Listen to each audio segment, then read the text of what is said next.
নমস্তে শ্রী সন্তোষী মাতৃনাম সর্বদেবানাং পায়া প্রকৃত কন্যা তৃপ্ত ভূতৃপ্তন্তু পুণ্য ব্রহ্মরূপ স্বয়ং।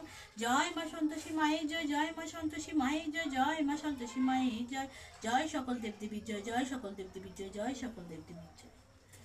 নমস্কার দর্শক বন্ধুরা, আমি আজকে আরও একটি গুরুত্বপূর্ণ ভিডিও নিয়ে চলে এসেছি।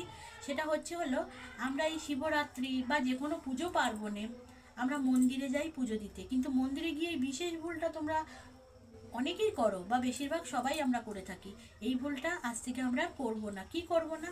যেটা করবে না সেটা জানানোর জন্য মায়ের আদেশে আমি আরও একবার চলে এসেছি।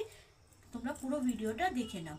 আমরা কি করি, মন্দিরে গিয়ে এক জায়গায় অনেকগুলো ধূপকাঠি ধরানো থাকে বা মোমবাতি ধরানো থাকে বা প্রদীপ ধরানো থাকে।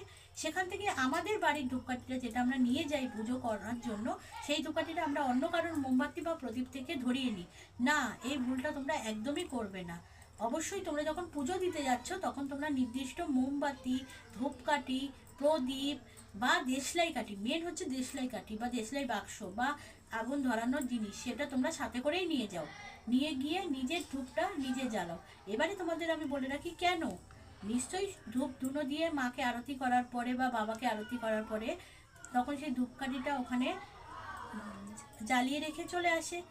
মা বাবাকে বলে আসেন, যে দেবী বা দেবতার মন্দিরে গেছেন তাকে বলে আসেন যে আমার সব দুঃখ তুমি নাও বা আমার সব কষ্ট যন্ত্রণা তোমার তাদের ওপরে সমর্পণ করে দিয়ে তারা চলে আসেন।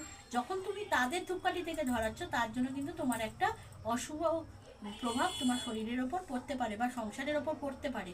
তার জন্য কি করবে, কখনোই মন্দিরে, বিশেষ করে মন্দিরে গিয়ে অন্যের ধূপকাঠি থেকে বা অন্যের মোমবাতি থেকে বা অন্যের প্রদীপের আগুনের থেকে নিজেদের নিয়ে যাওয়া পুজোয় অর্পণ করা ধূপকাঠি, মোমবাতি বা প্রদীপ কখনোই জ্বালাবে না। এটা কখনোই উচিত নয়, ঠিক আছে? এইভাবেই মায়ের আদেশ বা মায়ের নীতিমূলক বাণী নিয়ে আমি বারবার চলে আসব। তোমাদের যদি কারোর কোনো প্রশ্ন থাকে অবশ্যই কমেন্টের মাধ্যমে আমাকে জানাবে।